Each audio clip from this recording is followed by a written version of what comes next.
Welcome into the Action Network podcast. This is your UFC Fight Night 204 betting preview. Brendan Glasheen back with you on the Action Network podcast, joined by Action Network senior writer Sean Zerillo and former professional MMA fighter, MMA analyst at the Action Network, Billy Ward. UFC Fight Night 204 takes us across the pond, the O2 Arena in London. This is the first UFC event in London in 3 years. We have 12 fights on the card, 6 on the main card, 6 prelims. Our main focus here on the podcast for the next 20 minutes or so, the main event, of course. We'll get to the guys' fight of the night. We have underdog plays, favorite props, a look on the DFS slate with Billy, and of course, best bets. So we start with the main event. Alexander Volkov at plus 110. You can find odds anywhere, of course. We're looking at BetMGM right now, 8-3 in UFC this year. Tom Aspinall at minus 130. He's 4-0 in UFC fights this year. This is a heavyweight fight. Sean, we'll go to you first. What is your opening thought, and how are you approaching this particular fight? Yeah, I'm going to go against the heart and go against one of my favorite fighters or prospects in Tom Aspinall and take Alexander Volkov here at plus 110. Projected him around 51%. I think he should be favored. Now, Aspinall is very talented, very fast hands, tons of power. He's a big kid too, and he's a dangerous grappler if he gets this fight to the mat. But we haven't really seen him have success past the 7-minute mark, and that goes back to his regional days. Just 13 professional fights in his career. So Volkov, more than 30 professional fights in addition to Aspinall's experience, and he's faced better competition. So Aspinall coming up in competition and doing something he's never done before. Typically, when a fighter starts their first 25-minute fight, they're very established in 15-minute fights and show that they can push a pace for 15 minutes. Aspinall's never had to do that, never had to fight really for more than 7 or 8 minutes. So it kind of remains to be seen how he's going to fare if this fight gets extended. And Volkov is a very likely opponent to extend the fight. Been in 25 minutes bouts 6 times. Very familiar with main events. As I said, very familiar with top-level opponents. And if Aspinall can't get him out of there early, Volkov should eventually pick up steam as this fight goes. Should make use of his length advantage, front kicks to the body, hit him with straight punches, jab him over and over. Expect him to win minutes on volume as we get later into the fight. Like I said, Aspinall, I think, should have some early success. Maybe he even knocks Volkov down, steals the first round, maybe the second round. You could look to jump in on Volkov live after round 1, round 2. I do expect him to drown Aspinall late. I'm also taking Volkov's late props. Round 3 is plus 1,800. Round 4 is plus 2,800. Round 5 is plus 3,300. Sprinkle each of those, take Volkov on the money line, and I'm also betting the fight to end inside the distance. Minus 150 at BetMGM. I projected that line closer to minus 185. Aspinall early, Volkov late. I do expect this fight to end inside the distance. Billy, how about yourself? How are you approaching the main event? Yeah, I'm pretty much with Sean here. I don't plan on betting this pre-fight. If I had to, I think I would go with Aspinall by knockout at plus 180. I think he's got a pretty solid puncher shot early on. But I'm with Sean. I'm looking to live bet this. I'm hoping Aspinall comes out as hard as he normally does, kind of gasses himself out, but wins round 1 or round 2. Then we can fire on the live bet on the Volkov side if that line gets even better. Aspinall has won 7 straight fights overall, all by stoppage, and he takes on the veteran in Volkov, who normally has height and reach advantages, but not this case. And I think the odds reflect that. So a live betting opportunity, according to the guys. So keep an eye on that as this fight gets underway on Saturday. Let's move to our favorite underdogs. Billy, we'll go to you first on your favorite dog for the card. Yeah, my favorite dog is definitely Paul Craig. I think he's up to plus 165 some places you can see him. He's got great submissions. Obviously, we saw him break Jamal Hill's arm. It was ruled a knockout, but it was really a submission. He broke his arm and then beat him up. But he's very aggressive hunting takedowns. He attempts over 2 per round. And as we saw against Hill, if he can't force a takedown, he'll just pull you down into guard. So he's going to make this a ground fight one way or the other, which I think is a huge advantage to him. I think he probably gets a takedown. Krylov's takedown defense is only 55%. Average in the UFC is about 70%. And Krylov's also a long, skinny guy. Guys like that, they've got more limb to try to attack with submissions. I think that makes it even easier for Craig once it does get to the ground. So I really like his money line at where it's at right now. I'm also going to sprinkle a little bit on his submission at plus 450. You know, hopefully we don't see something like against Hill where he gets a submission and then beats him up. But 450 is pretty long odds for a guy who wins almost everything by sub. And Sean, you have similar thoughts to Billy on this. Yeah, Paul Craig, the one underdog money line where I'm showing value for tomorrow, projected him closer to plus 145. So I do think there's value on his side. That said, there is a better way to play him to win this fight, in my opinion. So we'll touch on that in the prop section coming up next. The two big underdogs I did look at on this card, Shamil Abdurakhimov and Kazula Vargas, considered making both of those plays, but ultimately had to pass. So wanted to dip my toes into the underdog waters this card, but didn't find any that were really enticing to me. Paul Craig unbeaten in his last 5 fights. And as Billy mentioned, you can get him over on DraftKings at plus 165.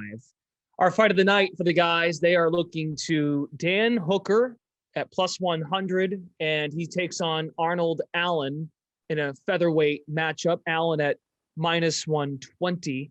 This one should be really fun, and something's got to give, it feels like, in this fight based on the directions each of these fighters are going. Sean, get us started. Your thoughts on Hooker, Allen. How are you approaching this from a betting standpoint? Yeah, so the co-main in the main event on this card, the favorite is a local guy, and I think in both fights, the underdog is the rightful favorite. Have Hooker here projected at 55%, so I do lean to his side and getting plus money on a guy I have projected at 55%. I do have to bet that at least a little bit. I do have a preferred way to play this fight. We'll touch on that at the end of this podcast, but to me, Dan Hooker returning to featherweight should be absolutely massive in the cage, made weight without issue, used to fight in this division, but should be massive. 5 inches of height and reach against Allen, tons of pressure, tons of volume. Allen is good at fighting backwards, which is why I think this can be a very good fight. He can apply pressure himself, but I think he needs to hit takedowns here in order to win, because Hooker should have more volume, and with that length advantage, he just should be able to piece him up at range for 15 minutes. I do expect a close fight. Allen has some major power in his left hand. I actually think he'll land the harder shots, but he tends to get caught taking pictures of his opponents at times. He'll just stand there, not throw enough volume. It tends to get a little frustrating. He would have lost his last fight against Sadiq Youssef if he didn't score a pair of knockdowns, and I was on Allen in that fight, so it was very sweaty. But Dan Hooker, higher level of competition, Allen taking a step up here, and Hooker's the bigger man as well. So to me, Dan Hooker, not only the experience, but also the skill and the size advantages. Give me Dan Hooker. And he is the older fighter in this matchup. Big time finisher, all action approach are some of his strengths. Billy, Allen competing for the first time in 11 months here. He's a promising prospect in UFC, and you actually like him. You're on the opposite side of Sean here. Yeah, I'm glad you mentioned Hooker's age, because that's a big part of this for me. Okay. You know, when you see a guy into their 30s dropping a weight class, that doesn't always end that well. You know, the speed is the first thing to go as fighters get older. He's going down to a lighter weight class where guys are generally quicker. And he looks like a stick. I know he made weight, no problem, but he is super skinny for that weight class, which probably means we see Allen with a strength advantage, which definitely helps with the takedowns. So when we've got power, as Sean mentioned, you know, he's probably likelier to land the harder shots. And he should have a grappling advantage, or at least a takedown advantage, which usually wins the round, even if you don't do anything with it. I like the younger guy. I like, you know, the guy who's coming up and trending in the right direction, whereas Hooker's lost 3 of his last 4. They were against much tougher competition, but I still like the up-and-comer, especially with the weight class change factored in. And I think that's where our opinions slightly diverge. I don't really see Allen having that grappling success. Would you say, Billy, if Allen doesn't hit a takedown, would you say Hooker's more likely to win the fight? Absolutely. Yeah. I think he gets 1 or 2. I think he probably only needs 1 or 2. And I wanted to specify definitely takedown advantage. I don't know once it gets to the ground if he does much with it.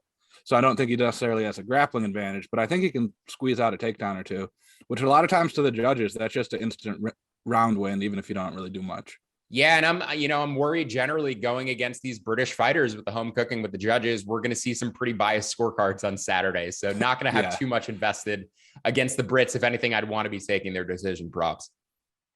Yeah, this is something. I mean, Hooker hasn't lost to elite competition in a number of years now, and we've talked about Allen. He's the young up-and-comer. He's 8-0 inside the octagon, so another fight that should be very intriguing. It's very close, and the odds, once again, tell us that. Again, you're tuned into the Action Network podcast, UFC Fight Night 204, Brendan Glasheen with our Action Network MMA analysts, Sean Zerillo and Billy Ward. Sean's been looking forward to this. We now explore the prop market for the big fight night in London. Sean, let's go. Prop market time. Yeah, good card for prop betting, not as good for money lines or totals. So Billy talked about Paul Craig being our favorite underdog of the night, which I fully agree with. But I think the better way to play Craig is by inside the distance, plus 330 at DraftKings. I make this line closer to plus 200. I would say a finish is around 80% of his win condition. The market's saying it's closer to 60%, 55%. Completely disagree with that. Craig has been to the decision once in his career. All of his wins are by finish in his career. This guy will relentlessly attack submissions for the entire time that he's inside the cage. He seems to fight like a guy who's trying to get in and out of the cage as quickly as possible. Generally a good under 1.5 rounds bet, but Craig inside the distance plus 330. Krylov, even if he doesn't get taken down, it's likely that he tries to take Craig down at some point. He's attempted 18 takedowns in his last 3 fights. If he keeps the fight standing, he could probably pick Craig apart on the feet, but he really seems to want to wrestle of late. And that's probably a bad idea, diving into Craig's guard. He'll throw up triangles. He'll hammer you with elbows. He'll do a variety of things in his guard, which are very dangerous. And we've seen Krylov get submitted in the past.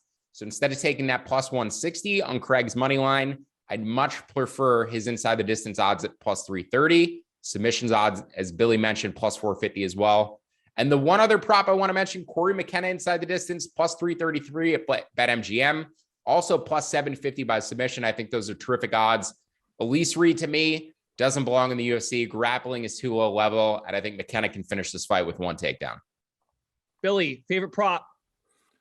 Yeah, I'm glad you mentioned inside the distance on Craig, though, because that gives you a little bit of insurance if he does go for the, put you in a triangle and beat you up instead of just finish the sub situation that he goes for. But no, I'm going way off the rails with this. I actually like Jai Herbert by knockout at plus 600. He's a huge underdog against Topuria. I think Topuria might be a little distracted with this whole beef he's got going with Paddy Pimblett and everything they're getting into. And Herbert has an 8-inch reach advantage in this one. So I don't think he's necessarily the better fighter, but when you got a guy who's got big power and 8 inches in reach, and he's going to come out there and swing a few times, all it takes is one of those to land. And that's definitely better than a 1 in 6 chance, I think. So, I'm not super confident this is how this is going to play out, but plus 600 is a really good price on that. Yeah, I'd say that's the vast majority of his win condition too. Generally with these underdogs who are, sort of knockout or bust, I think you'd prefer to take their knockout props as opposed to their money line. So this looks like a good spot for that one. Yeah, there's no way he wins a decision or, wins 15 minutes, but can he land a punch? That's a little bit easier. Let's move to the DFS side of things. Billy really specializes in this category. So Billy, we've got the UFC contest up. We've got it up right now on DraftKings. Aspinall is our most expensive. I checked that. Our most expensive fighter is Pimblett at 9,400. And then Topuria at 9,300, Nelson 9,200. So some expensive fighters on this card. How are you going about, we'll start GPPs. How are you going about constructing a lineup and capitalizing? Always, of course, trying to have differentiation and get the winning lineup. Yeah, the big one with this, I think between Pimblett and Pavlovich, you're going to want at least one, maybe 2 of those guys. I think you're probably going to save a little bit of ownership on 2 of those guys. They'll both be high individually, but given their salaries, it's going to be hard to fit both in, as well as Topuria. But of course, that means we need to find savings otherwise. So I really like Luana Carolina down at 7,800. More for cash on that side. And then Jack Shore and Paul Craig for GPPs. They're both fairly cheap. We've been all over Craig to get a stoppage here, and he is only 7,500. So if you can get him in there, he's an underdog, which usually means it's going to be slightly less ownership. And then, of course, in all your contests, you want one of the guys in the main event. Their salaries are both pretty reasonable, so whoever gets the win is almost definitely going to be in the optimal lineup. Unlike the last couple cards where we've seen real expensive main event favorites not make the best lineups. Yeah, I guess the question I have is, like we discussed earlier when we talked about the main event, especially with Aspinall, he doesn't, the fight doesn't last very long. That has to play a factor, right, into accumulating fantasy points. Like there's concern that the fight doesn't go long enough where you can't rack up points, right? There is, but they get so much more points for ending a fight early by stoppage than they do late.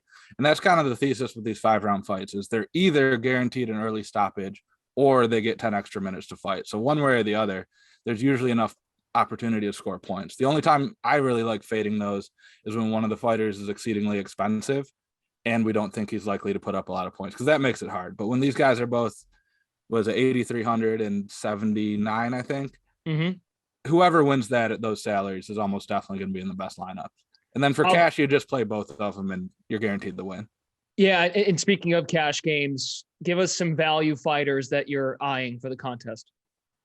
Yeah, I mentioned Luana Carolina earlier. Her fight, I think she's a pretty live underdog to win, but that fight has one of the longest odds of being stopped early. She strikes with pretty good volume, so she can put up some points even if she doesn't get the win. And then I also like Jack Shore against Timur Valiev for similar logic. That one, I had to look up what the stoppage line is on that. It is plus 165 to stop. So we can get 15 minutes out of him. He attempts a ton of takedowns. He gets a couple of those that helps you on the scoring wise, even if he doesn't get the win. So you're a little bit safer picks there, a little bit higher floor. Sean, you got any thoughts on these picks? I know Bill, this is more of Billy's wheelhouse here, but anything to add? Yeah, he mentioned the McCann Carolina fight. McCann being from England, I'd say McCann to win by split decision is probably minus 1,000 in that fight. So I'd just be a little careful about Luana Carolina not getting the scorecards. That's going to be a gross, ugly fight that is going to be very difficult to score. So the one that really stuck out to me was Pavlovich. He's even money basically to win in the first round. And if he doesn't, I think Abdurakhimov is going to have pretty strong chance to grapple him in rounds 2 and 3. So Shamil potentially is an underdog play, might be in my DFS lineups. I think he might be able to grapple in the late rounds or potentially secure a late finish. 5 fighters with a salary north of $9,000. So there's just a little bit more to work with, it feels like, as Billy mentioned, than previous weeks. Okay, we can't wrap up the pod until we get to our best bets for UFC Fight Night 204. Again, it's at the O2 in London. Sean, we'll start with you. Best bet for the weekend. Yeah, we already talked about the co-main event between Dan Hooker and Arnold Billy Allen, and that's where I'm going to go for my best bet. But it's not Dan Hooker. Billy and I disagreed on the side, and I think that's okay. This is going to be a really tough, close, competitive fight. And if Billy's able to hit takedowns, Arnold Billy Allen, I think the clock is going to tick away pretty quickly. So I've got this fight going to the distance 2/3 of the time, 67% or minus 200 implied. You can get a minus 140 at BetMGM. I think that's a terrific bet. Fight to go to a decision, minus 140 at BetMGM. Expect this one to see the scorecards. And Billy, best bet. Yeah, I mentioned him with the DFS, but I'm on Jack Shore's money line. He's about even money. I also like him inside the distance at plus 450. He's fighting Timur Valiev, who, if you look up his record, it shows that he's undefeated in the UFC, but he was actually knocked out pretty badly by Trevin Jones in his debut. I think Trevin Jones failed the post-fight drug test, so that's a no contest now. But Valiev's going to be looking to bring it to the ground. He's attempted takedowns in every round he's fought, other than the one in which he was knocked down by Jones. But his defensive grappling isn't as strong. He only defends takedowns at a 55% clip. So I think if Shore's attempting takedowns too, it could be one of those where whoever shoots first ends up on top. And you see that a lot with guys who are used to being the one going for the takedown. They never really have to defend them. So I like Jack Shore in that sense. And I also think he's got a stand-up edge. He has better striking accuracy and defense and another 4 inches in reach. So for him to be even money and then plus 450 to get a stoppage, I'm going to sprinkle that a little bit. But yeah, that's going to be the money line being my best bet on that one. All Taking right. Shore by decision plus 240 at FanDuel. I like that bet as well. Nice. Very good. There are a lot of fights on this card, folks, that have shorter odds than usual weeks. So this should be a fun weekend at the O2 Arena in London. So that's going to do it this week, folks. That was your UFC Fight Night 204 betting preview. For Sean Zerillo and Billy Ward, Brendan Glasheen, be sure to join us every Friday on the Action Network podcast. We get you set for UFC Fight Night. We bring you an episode every Friday to get you ready for Saturday's card. So we will join you next week. Best of luck with all of your betting and daily fantasy needs and competition, and we will catch you next time.